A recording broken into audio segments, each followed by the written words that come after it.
Hey ladies and gentlemen, Richard Korkenobi here, and I'm back again to do another movie review, and today we are here to review It 2017, or just simply known as Stephen King's It. Now, this is of course based off of the horrifyingly classic book written by Stephen King, It, which of course is also a readaptation of the book and the classic 1990s miniseries. So yes, this was directed by Andy Muschietti, and this of course stars a great cast and just overall a great new interpretation of something Stephen King related, and honestly, this has been my most anticipated horror film of the year, and I'm a huge horror fanatic.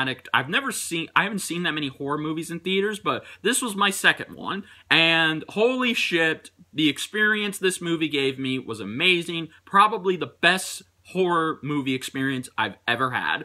So yes, I did see the film last night at its premiere, and it was a packed house, and right off the bat, I loved it. This was easily the best thing to come out this month, and this movie has already been getting nothing but positive reviews and making tons of money, and of course it's probably going to be the dark night of horror movies, which is going to lead to people giving their own different opinions. So I'm here to give you mine. Now, of course, let's just talk about everything. Now, if you have not seen it, you can still go and check it out in theaters. It's still fresh, and, but don't worry, this will not be spoilers. I will not be doing any spoilers. This will be completely spoiler-free, so you can go and check out the movie. Alright, so let's go ahead and just get into this. So, of course, this synopsis is basically simple. A couple of kids are spending their summer break in the 80s. Yes, this movie takes place in the 80s, just like Stranger Things. And, of course, they start noticing that kids are disappearing one by one. And it has to do with some kind of creature known as It. But the adults and parents seem to not know. So they take matters into their own hands, and they have to fight it. And that's basically the premise. Of course, there is a lot more, but I don't want to spoil it, so yes. Right off the bat, let's just talk about the main star himself, Bill Skarsgård as Pennywise. Guys, I grew up with the 1990s miniseries, even though, yes, it's cheesy, and it's not that scary now, but back then, we loved it, and it got us talking. And that was mainly because of Tim Curry. He stole the show as Pennywise. And when they announced this new readaptation, because I'm not calling it a remake, I was a little nervous because someone who had to be a new Pennywise for a new generation had a lot to live up to. And when it was announced that Bill Skarsgård was going to be the new Pennywise, I immediately did not know who he was, but after seeing what he looked like, seeing that famous image of the new of the new Pennywise getup, which got a lot of people divided, I thought he was perfect. He looked great. And after seeing him in the trailers and this movie, he is now the new Pennywise for a new generation. He wasn't just...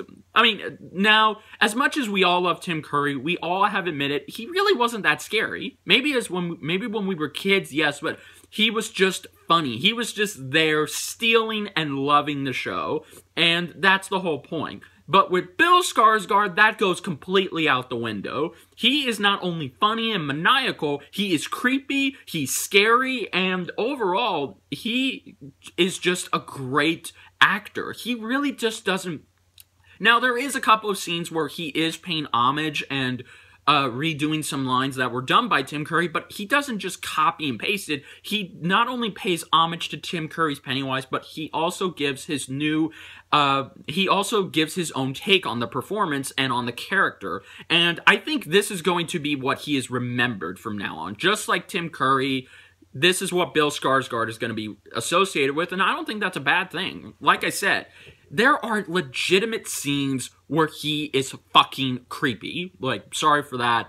He is, guys. Now, he didn't just scare me like, ah, like that. No, he legitimately was able to get me scared all different kinds of ways, and I really like that, and that mostly has to do with his acting and how good the writing is. So, yes, Bill Skarsgård, amazing actor. He did an amazing job, and I can't praise him enough. You know, he just was that damn good. So yes, this is like the Heath Ledger and Jack Nicholson parallel, where you have two great actors who have portrayed Pennywise. Now, is Bill Skarsgård better than Tim Curry? I don't know if I can say that. There is a part of me that wants to, but I still love Tim Curry. So I would say that as far as which one is my favorite Pennywise and which actor is the best, they're both good. They are both great in their own way, but yes, Bill Skarsgård is hands down the new Pennywise for a new generation, and he's going to go down in history as the most scariest Pennywise.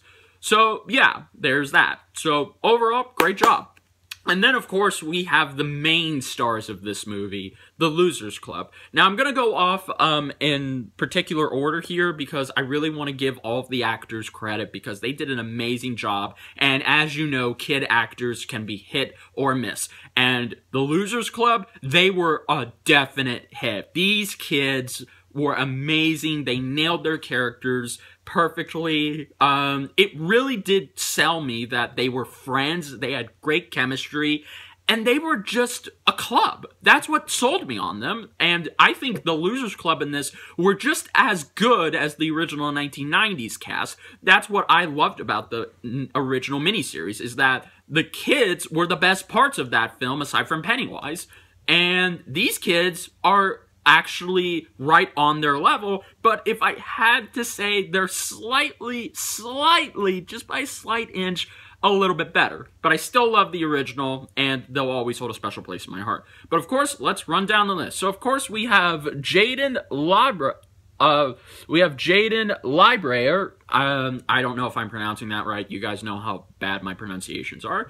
Playing Bill Denbrough. Now, of course, Bill Denbrough is the main character here, and I gotta say, comparing Jaden to the late, great Jonathan Brandis, it is a tragedy that we lost him at such a young age, but I do think Jaden was a little bit better. The stuttering actually felt more organic coming from him, and as someone who has been reading the book in preparation for this, I can tell you that, yeah, Jaden completely captures the book version of Bill better than the great late Jonathan Landis. Now, that being said, I still love the original actor's performance, and I do think that he will be missed, and he was great in that role.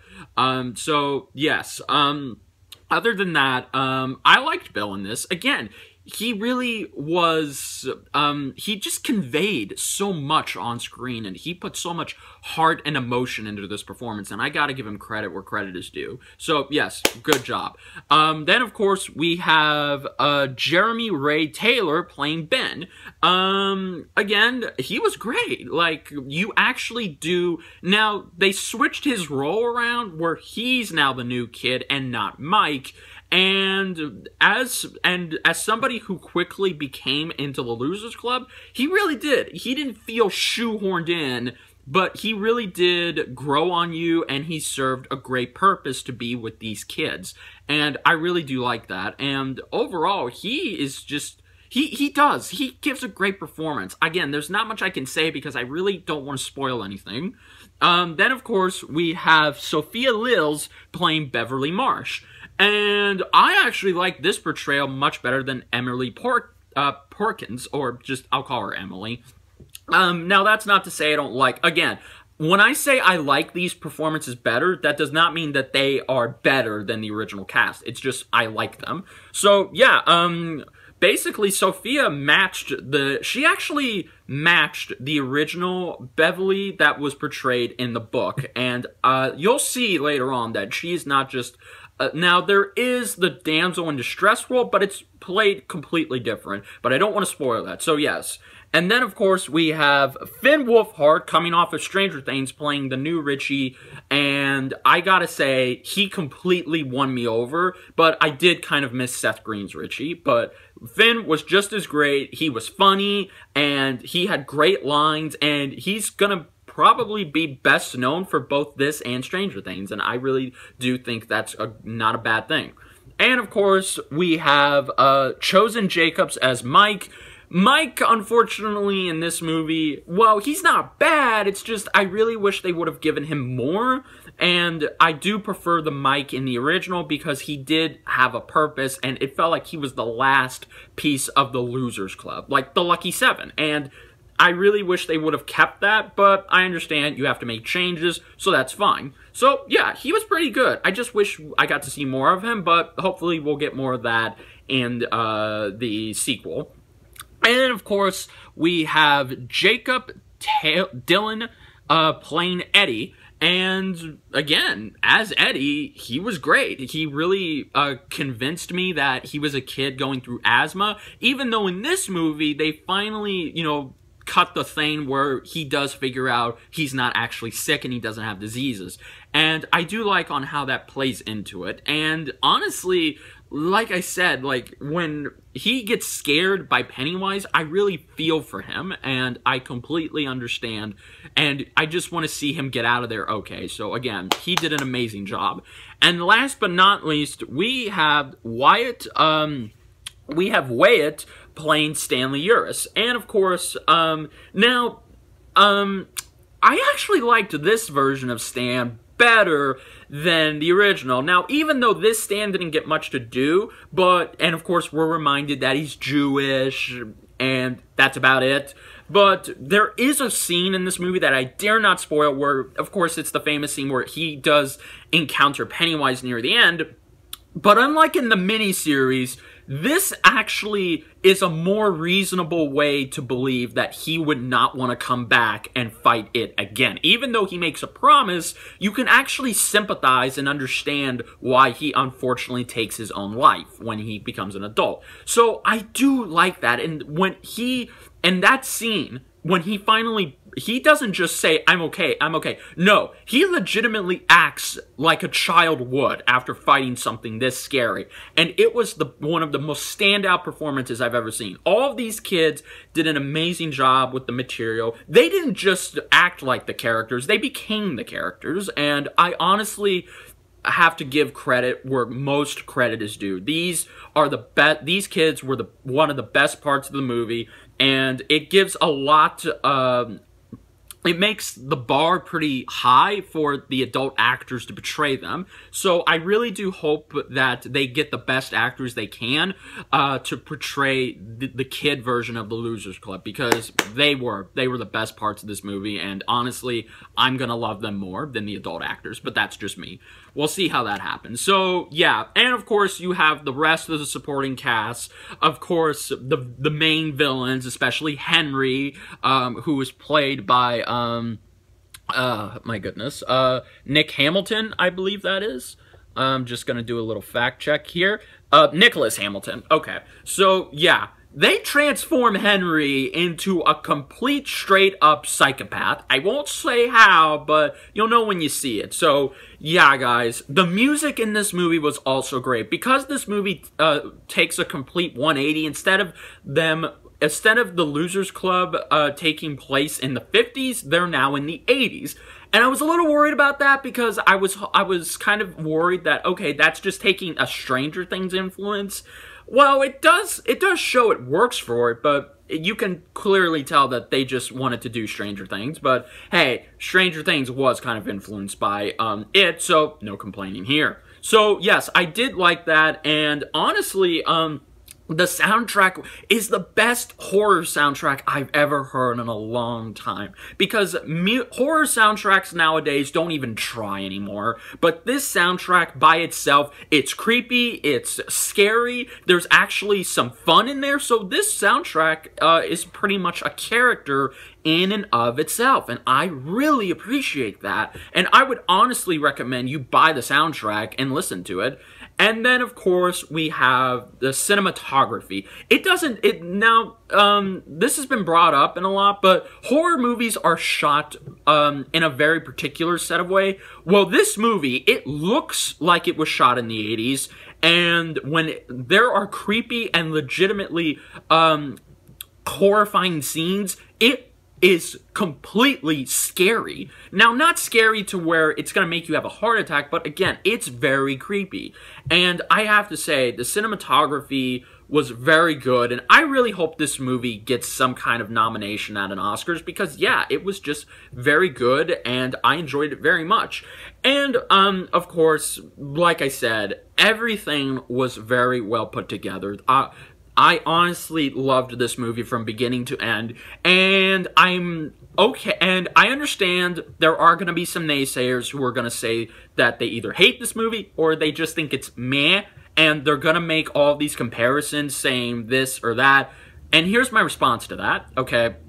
It doesn't matter it doesn't matter. It honestly, to me, does not matter. Now, if you're going to be those type of critics, then okay, completely understand, but saying that the movie is either meh or bad just for the sake of, because that's what you think, I honestly think that's very unfair, because you have to give the movie credit where it's deserved, and just take it with the benefit of the doubt. Now, yes, if you take away if you take away all the Stephen King-isms and the It from this title, yes, this movie just seems like another Stranger Things, which I have to say, that is unfortunate, but even as it is, if the 1990s miniseries didn't happen, I do think this would be a very good way to, get yourself introduced into the whole It mythology and just make you want to go read the book. And there is one scene that I'm sure you all know, for those of you who have read the book. I have been listening to the audiobook because the book itself is too damn long, but still the point is, there is one scene with the Losers Club that thankfully, they were never gonna do. And if you were expecting that, what the hell is wrong with you? So, yeah, but if you have read the book, then you know what scene I'm talking about. So, yes, thankfully, it's not in it, so I have to say. But there are hints of it, but thankfully, they don't go all the way with it. So, yes, that is just my message to the naysayers. And again, you have your own right to an opinion, but I would say, saying this film sucks just because you think it sucks, or saying it's just meh and you don't understand, that's fine. And of course, if you're not a fan of Stephen King, you hate all of his work and adaptations, then I can tell you you're probably not going to like this. And even if you, or if you just don't like it, again, that's fine. I'm not here to judge. I understand where everyone can come from.